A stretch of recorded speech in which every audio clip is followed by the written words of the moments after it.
Olá, turma! Sejam todos muito bem-vindos a mais uma aula Premium simulado comentado do preparatório Radiologia em Casa. O nosso simulado de hoje é para o concurso público da Universidade Federal de Sergipe, promovido pelo Instituto AOCP. Preparamos um caderno de questões com muito carinho para vocês e daremos início, a partir de agora, à correção e comentários sobre as questões do nosso simulado. Iniciando, turma, com a nossa questão de número 1. Para diminuir a radiação incidente no corpo dos profissionais, existem várias proteções pessoais.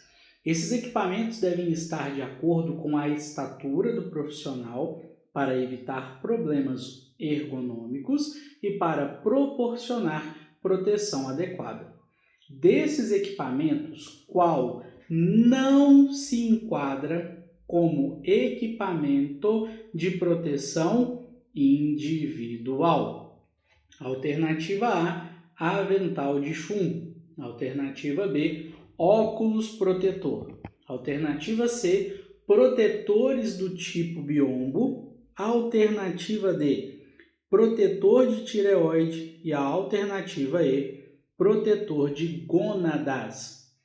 Turma, muita atenção, que o enunciado nos pede aquele equipamento que não se enquadra como um EPI, um equipamento de proteção individual. E dentre as alternativas apresentadas, aquele que não se enquadra são os protetores do tipo biombo, porque esses são equipamentos de proteção coletiva e não de proteção individual. Portanto, questão de número 1, gabarito, letra C. Questão de número 2, sobre as exposições às radiações e seus efeitos, assinale a alternativa correta. Alternativa A.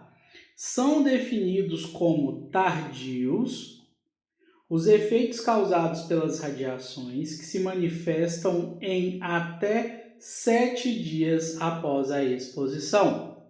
B. Os efeitos da exposição pré-natal são altamente dependentes do período de gestação. Por exemplo, entre 0 e 3 semanas, o efeito mais importante é a falha de fixação do embrião e sua consequente morte. De 3 semanas em diante, o embrião pode apresentar má formação no órgão que estiver se desenvolvendo na época da exposição. Letra C. Um efeito nas células somáticas só pode acontecer nos descendentes hereditários da pessoa exposta às radiações. Letra D. A principal diferença entre as reações teciduais e os efeitos estocásticos é que as reações teciduais não têm limiar de dose para ocorrer, enquanto os efeitos estocásticos só ocorrem acima de certos limiares de dose. E letra E, as reações teciduais causadas pelas radiações ionizantes são transmitidas aos descendentes da pessoa irradiada. Turma, questão de número 2 nos pede a alternativa correta e o gabarito da questão de número 2 é a letra B. Falando, turma, sobre os efeitos radiobiológicos, os efeitos estocásticos e determinísticos são 2 tipos de efeitos biológicos que podem ocorrer como resultado da exposição à radiação ionizante. E a diferença fundamental entre eles está na relação entre a dose de radiação recebida e a probabilidade de ocorrência do efeito. Em resumo, os efeitos determinísticos estão diretamente relacionados à dose de radiação e, para sua ocorrência, é necessário ultrapassar um determinado limiar de dose de exposição, enquanto para a ocorrência dos efeitos estocásticos não existe o limiar de dose a ser excedido. Eles são efeitos probabilísticos e sua gravidade não está relacionada à dose, certo? Então, aqui na letra A, quando diz que os efeitos são definidos como tardios, aqueles que se manifestam em até 7 dias, na verdade está incorreto. Esses não são efeitos tardios. Em até 7 dias são efeitos imediatos. Um efeito nas células somáticas ele vai afetar somente a pessoa irradiada e não os seus descendentes. Quando nós falamos em reações teciduais, elas têm sim um limiar de dose para sua ocorrência, diferentemente dos efeitos estocásticos, como nós vimos aqui na nossa revisão. Os efeitos estocásticos, eles não dependem de um limiar de dose para sua ocorrência, e sim os efeitos determinísticos. Assim também, as reações teciduais, elas não são transmitidas aos descendentes da pessoa irradiada, elas afetam somente a pessoa irradiada. Inclusive, turma, ainda falando sobre os efeitos radiobiológicos, os efeitos radiobiológicos, eles podem receber denominações em função do valor da dose e forma de resposta, em função do dano, ou seja, o nível orgânico atingido, e em função do tempo de manifestação. Em função da dose e forma de resposta, eles são classificados em estocásticos e determinísticos. Em função do nível de dano, eles são classificados em somáticos e genéticos. E em função do tempo de manifestação, eles são classificados em imediatos e tardios. É importante também nós abordarmos sobre os efeitos teratogênicos que resultam da exposição a agentes externos, como a radiação, durante a gravidez, afetando o desenvolvimento do feto apenas durante a gestação. Então, diferente dos efeitos hereditários ou genéticos, os efeitos teratogênicos não alteram diretamente a informação genética e não são transmitidos à descendência. Eles ocorrem somente durante a gestação e afetam somente o feto durante a gestação. Questão número 3, turma. A obtenção de feixes de radiação a partir de radioisótopos permite a construção de muitos aparelhos usados na medicina, na indústria e na pesquisa. Conforme a finalidade, o tipo de radiação e a intensidade do feixe, a máquina dispõe de blindagem, colimadores, sistemas de segurança ou mobilidade apropriados. Das fontes com larga aplicação em medicina, destacando-se bombas de cobalto 60, cuja utilização se dá em alternativa A, ressonância magnética, alternativa B, aplicadores oftalmológicos, alternativa C, aplicadores dermatológicos, alternativa D, teleterapia e alternativa E, braquiterapia. Ponto-chave aqui da questão no nosso enunciado, quando ele cita as bombas de cobalto ou os equipamentos usados na telecobaltoterapia. Portanto, turma, questão de número 3, gabarito letra D. Questão de número 4. Nas diretrizes básicas de proteção radiológica, norma CENEM 3.01, a CENEM define exposição como o ato ou condição de estar submetido à radiação ionizante. Dentro desse mesmo rol de definições, a CENEM define exposição potencial como sendo alternativa A exposição a que são submetidos pacientes para fins de diagnóstico ou terapia. Letra B, a exposição a que são submetidos indivíduos voluntários em programas de pesquisa médica ou biomédica. Letra C, uma exposição resultante da radiação natural local.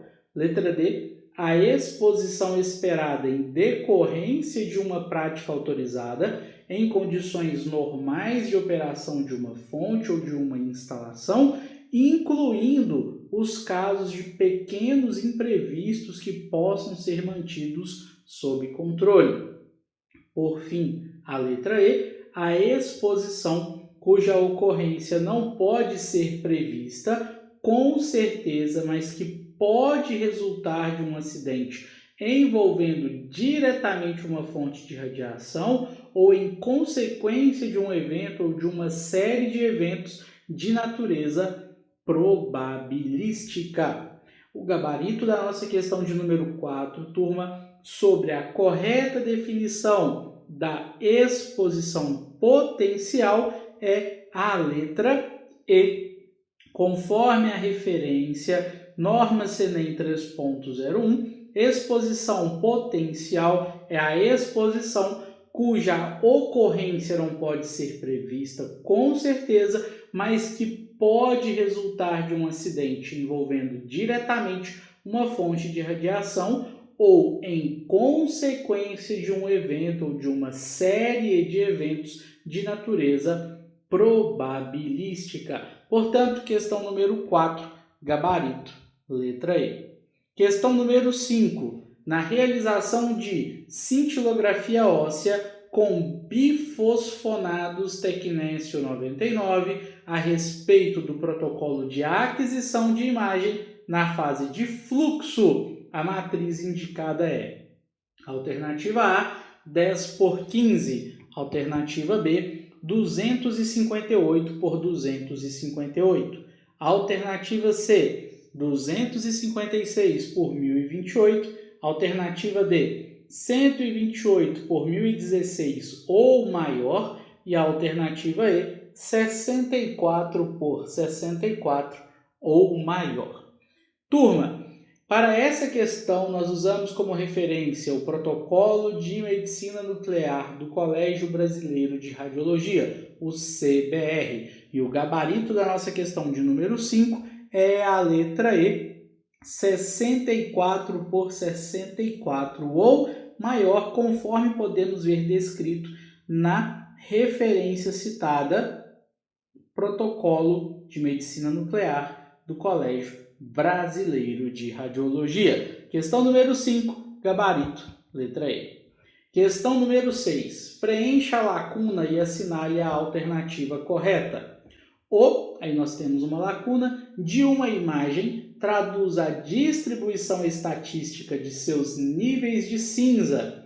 Trata-se, pois, de uma representação gráfica do número de pixels associado a cada nível de cinza presente em uma imagem, podendo também ser expressa em termos do percentual do número total de pixels na imagem.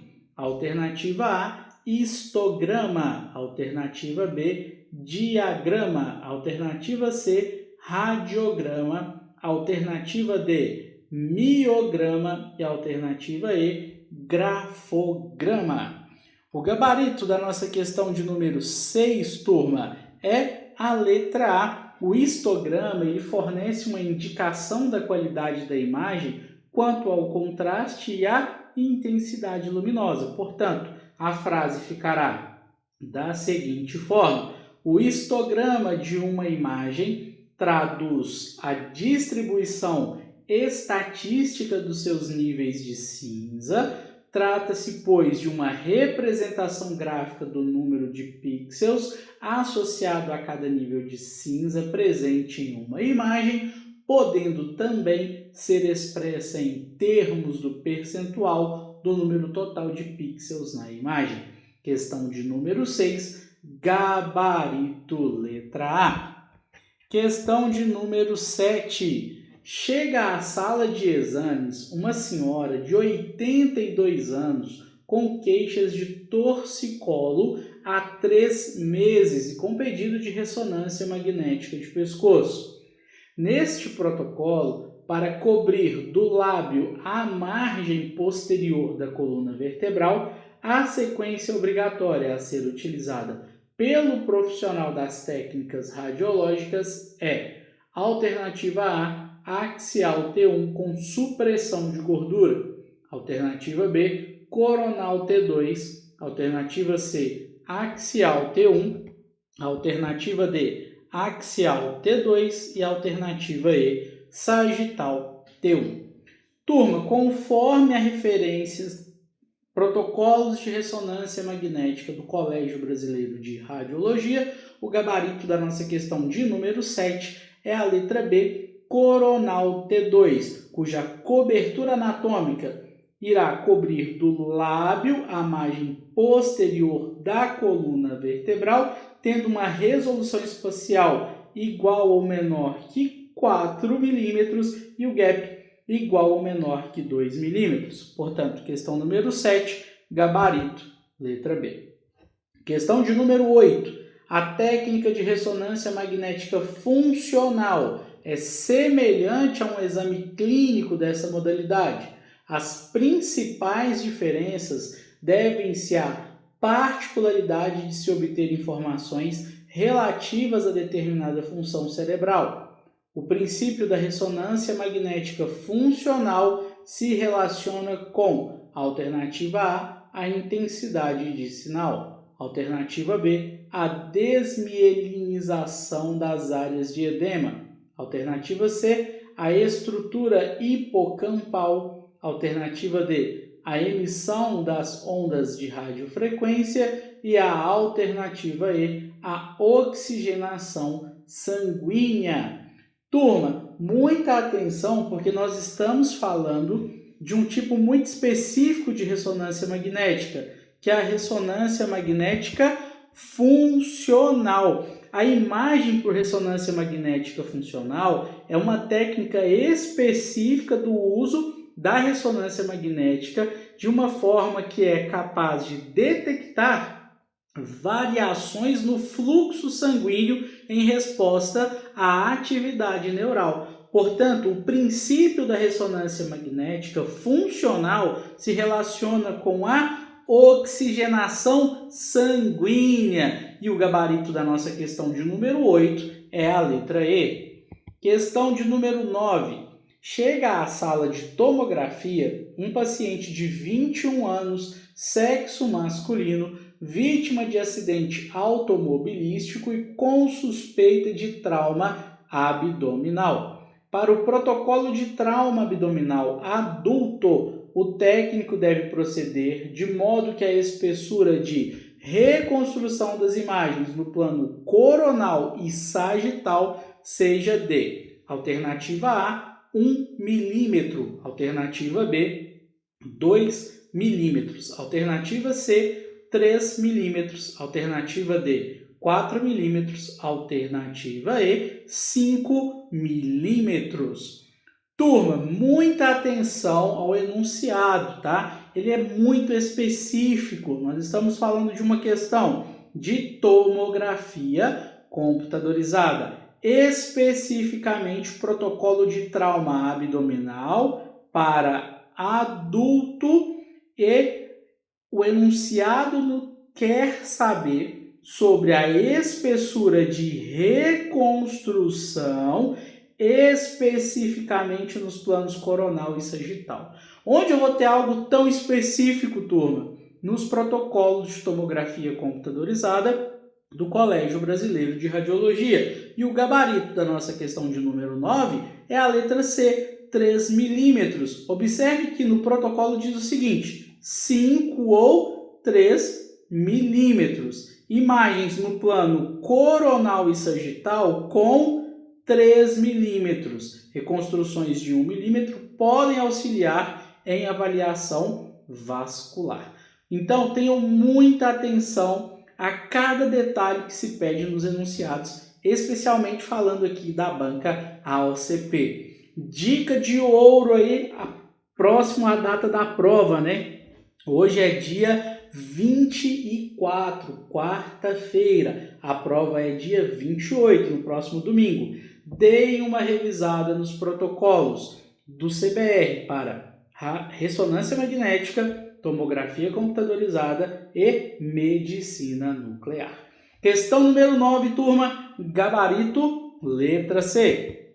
Questão de número 10. Uma escala de cinzas formada por um grande espectro de representações de tonalidades entre branco, cinza e preto foi criada especialmente para a tomografia computadorizada. Em homenagem ao desenvolvedor dessa escala, foi criada uma unidade chamada de unidade Hounsfield. Sobre essa escala, é correto afirmar que 0 unidades Hounsfield representam a radiodensidade, alternativa A, do ar, alternativa B, dos ossos, alternativa C, da água, alternativa D, dos músculos e alternativa E, da gordura.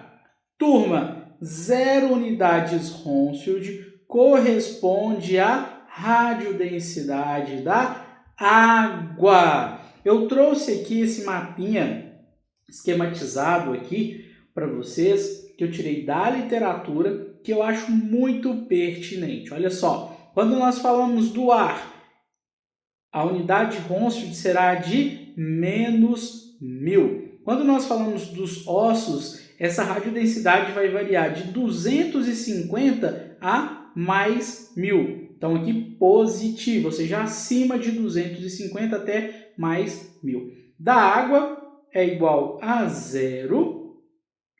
Dos músculos vai variar aqui em torno de 45 unidades Hounsfield, podendo ser 5 para mais, 5 para menos. E da gordura vai variar entre -90, podendo chegar a -80 ou -100.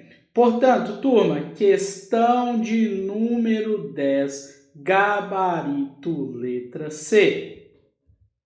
Questão de número 11. No processo de revelação dos filmes radiológicos em câmara escura, o carbonato de sódio tem a função D. Alternativa A, solvente. Alternativa B, redutor. Alternativa C, acelerador. Alternativa D, revelador. E alternativa E, preservativo.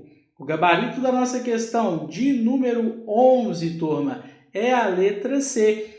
Pode aparecer na prova como agente ativador, tá? Ou como agente acelerador, que é o responsável pela produção do meio alcalino necessário para a ação dos demais componentes da revelação e pelo amolecimento da gelatina, o que possibilita a penetração dos químicos.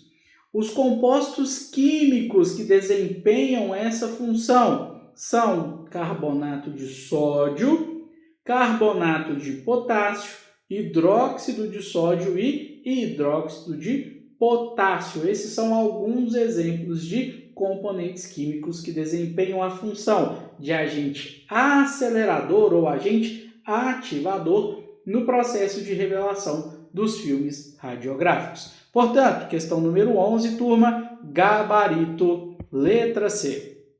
Questão número 12. Em atendimento a pacientes com hipótese diagnóstica de câncer na região da laringe e faringe, é solicitado o exame de tomografia computadorizada, protocolo de cervical oncológico, para melhor a avaliação de tumores nos referidos sítios anatômicos, região da laringe e faringe, o profissional das técnicas radiológicas deve utilizar alternativa A, fase arterial prolongada, alternativa B, manobras de fonação, alternativa C, expansão aérea da cavidade oral, alternativa D, expansão aérea da cavidade nasal e alternativa E, expansão dos vasos supraórticos até o polígono de Willis. Turma, mais uma vez uma questão muito específica de tomografia computadorizada para avaliação de região cervical, protocolo oncológico, hipótese diagnóstica de câncer na região de laringe e faringe. Lá no protocolo de tomografia computadorizada do CBR, ele sugere que as manobras de fonação são úteis na avaliação de tumores da laringe e faringe. E o gabarito da nossa questão de número 12, portanto, é a letra B, manobras de fonação. Mais uma vez, tendo como referência o protocolo de tomografia computadorizada do CBR. Questão número 12, gabarito, letra B. Questão de número 13. Paciente feminina de 15 anos de idade e bailarina. Durante o ensaio, sofreu uma torção no pé. Após consulta com o médico, dirige-se ao setor de radiodiagnóstico com pedido para uma radiografia, incidência de pé oblíqua. Ao posicionar a paciente, o técnico deverá orientar o raio central. Alternativa A, com 30 graus em relação à perpendicular do filme, direcionado na base do terceiro metatarso. Letra B, com 15 graus em relação à perpendicular do filme, direcionado na porção distal do primeiro metatarso. Letra C, com 0 graus em relação à perpendicular do filme, direcionado na porção distal do primeiro metatarso. Letra D, com 0 graus em relação à perpendicular do filme, direcionado na base do terceiro metatarso. E letra E, com 15 graus em relação à perpendicular do filme, direcionado na porção distal do quinto metatarso. Turma, incidência radiográfica pé oblíqua. O raio central ele é perpendicular, ok? Então, quando a alternativa coloca 0 graus em relação à perpendicular, quer dizer que o raio central está perpendicular ao filme. E ele será direcionado, turma, para a base do terceiro metatarso. Portanto, questão de número 13, gabarito letra D, tendo como referência o Bontrager, 8ª edição. Questão de número 14, de acordo com a RDC 611 de 2022, assinale a alternativa que descreve o conceito de levantamento radiométrico.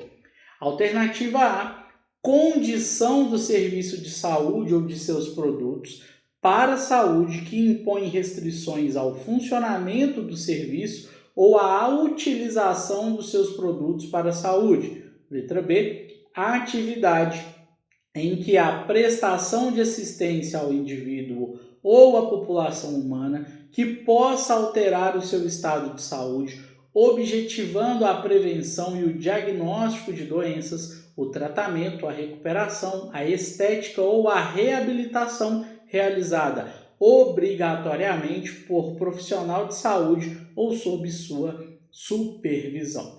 Letra C, avaliação rotineira dos parâmetros técnicos e de desempenho de instrumentos e equipamentos de determinada instalação. Letra D, avaliação dos níveis de radiação nas áreas de uma instalação. Os resultados devem ser expressos para as condições de carga de trabalho máxima semanal, também chamada de monitoração diária. E letra E, conjunto de medidas e verificações realizadas após a montagem do equipamento na sala para atestar a conformidade com as características de projeto e de desempenho declaradas pelo fabricante, bem como com os requisitos dessa resolução e das demais normativas aplicáveis. Deve confirmar que o equipamento, quando operado como desejado, fornece imagem com a qualidade requerida mediante a menor dose possível para o paciente. Dica de ouro, turma, para que vocês não errem uma questão semelhante a essa na hora de uma prova. O levantamento radiométrico e a monitoração diária são exatamente a mesma coisa. Portanto, o gabarito da nossa questão de número 14 é a letra D, conforme a RDC 611 de 2022. Levantamento radiométrico ou monitoração diária é a avaliação dos níveis de radiação nas áreas de uma instalação, cujos resultados devem ser expressos para as condições de carga de trabalho máxima semanal. Portanto, questão 14, gabarito, letra D.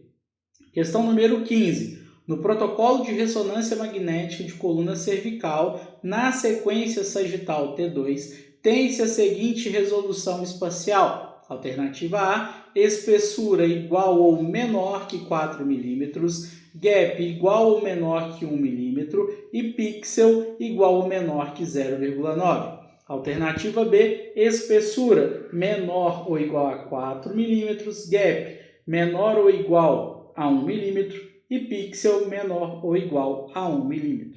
Letra C, espessura igual ou menor a 5 mm, gap igual ou menor a 0,9 mm e pixel igual ou menor a 1 mm. Letra D, espessura igual ou menor a 5 mm, gap igual ou menor a 0,9 mm e pixel igual ou menor a 0,9 mm. Por fim, letra E, espessura igual ou menor a 4 mm, gap igual ou menor a 0,9 mm e pixel igual ou menor a 0,9 milímetros. Tendo como referência o protocolo de ressonância magnética do Colégio Brasileiro de Radiologia, CBR, especificamente para a coluna cervical, na sequência sagital T2, o gabarito da nossa questão é a letra B. Na sequência obrigatória sagital T2, a resolução espacial apresentará uma espessura igual ou menor a 4 mm, um gap igual ou menor a 1 mm e um pixel igual ou menor a 1 milímetro. Portanto, questão número 15, gabarito, letra B.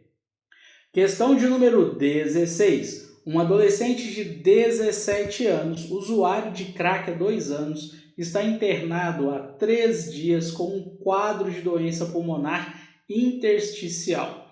Diante do paciente bastante dispneico, pálido e emagrecido, o médico solicitou uma tomografia de tórax para a avaliação de doença pulmonar difusa.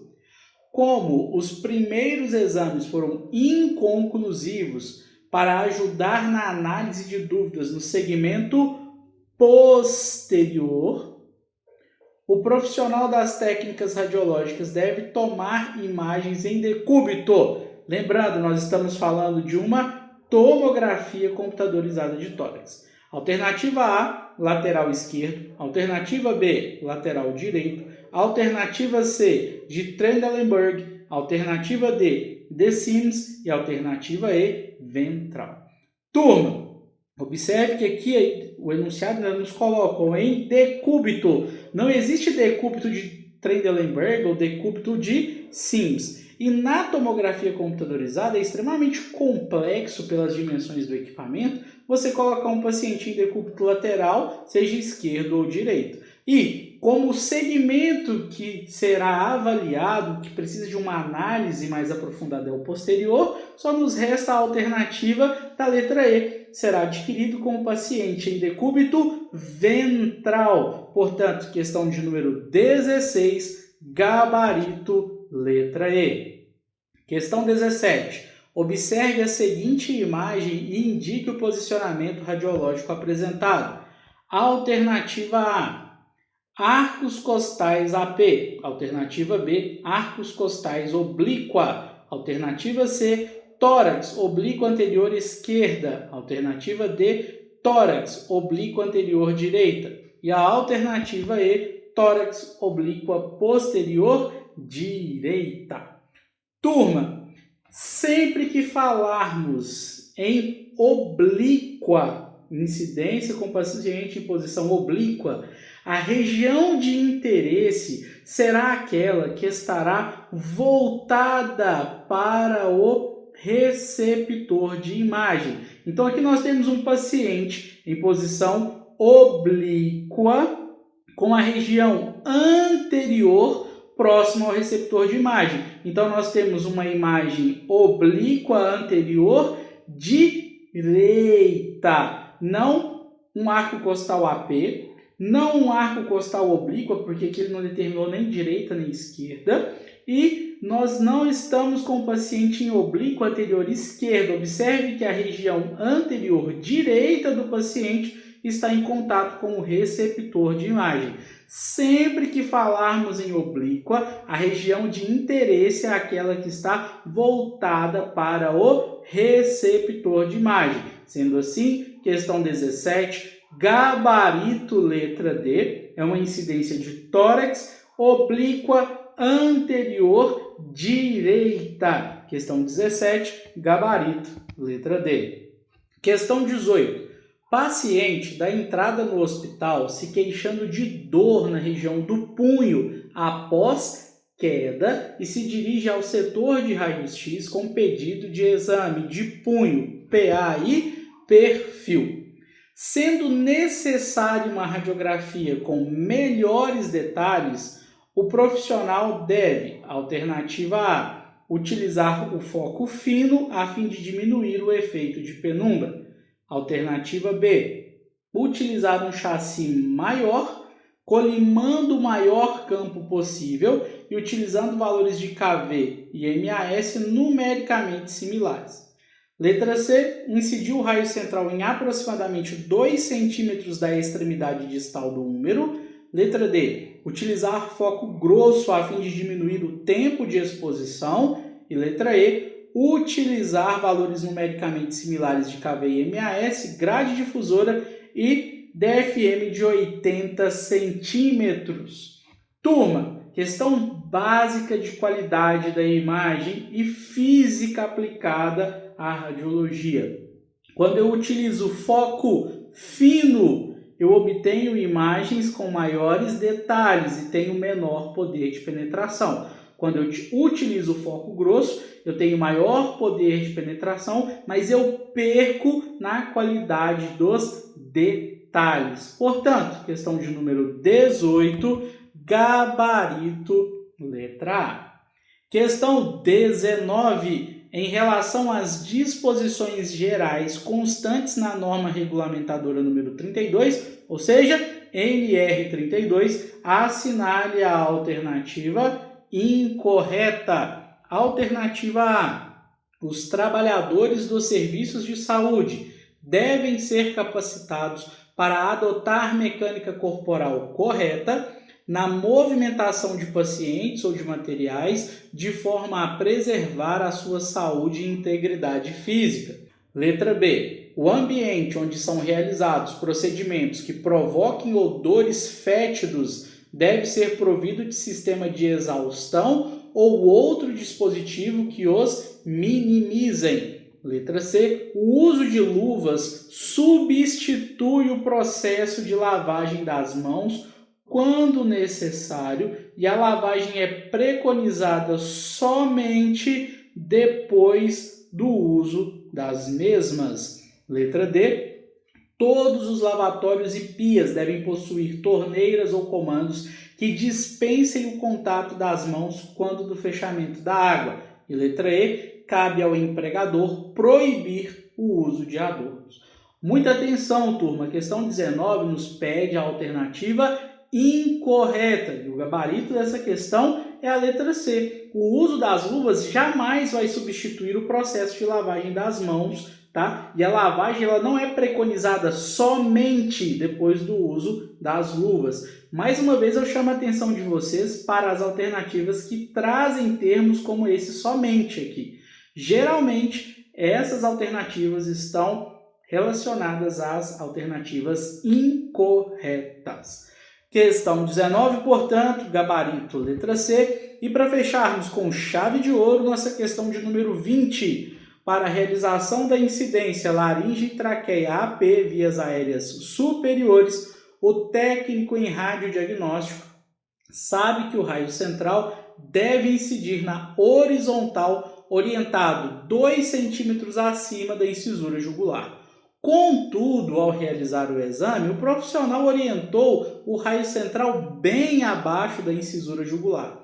Percebendo o erro, para não refazer o exame, liberou mesmo assim, sem comunicar a ninguém. Considerando os princípios éticos, o profissional cometeu uma, alternativa A, negligência, alternativa B, imperícia, alternativa C, inadversão, alternativa D, intemperança e alternativa E, divergência. Olha só, turma, o que o enunciado nos fala? Percebendo o erro, ou seja, ele tem conhecimento, né? Ele não é imperito, ele conhece, ele sabe que errou, ele viu o erro, mas não quis repetir o exame e liberou mesmo assim o paciente sem comunicar a ninguém. Ou seja, ele agiu de forma negligente. Portanto, o gabarito da nossa questão de número 20 é a letra A. A negligência é o termo que designa falta de cuidado ou falta de aplicação numa determinada situação, tarefa ou ocorrência. Então, ele é frequentemente utilizado como um sinônimo dos termos descuido, incúria, desleixo, desmazelo ou até mesmo preguiça. Portanto, questão de número 20, turma, gabarito letra A. Sendo assim, pessoal, nós finalizamos o nosso simulado comentado, feito com muito carinho para vocês que farão o concurso público para a Universidade Federal do Sergipe. Eu, como professor e como servidor público federal, desejo do fundo do meu coração que vocês façam uma excelente prova e eu ficarei muito feliz em ter alunos aprovados, tornando-se também servidores públicos federais. Para finalizarmos, como de costume, trazendo com muito carinho uma frase para sua reflexão: ter direção é mais importante do que ter velocidade. Desejo bons estudos, uma excelente prova, fiquem todos com Deus, um grande abraço e vamos juntos em busca da aprovação.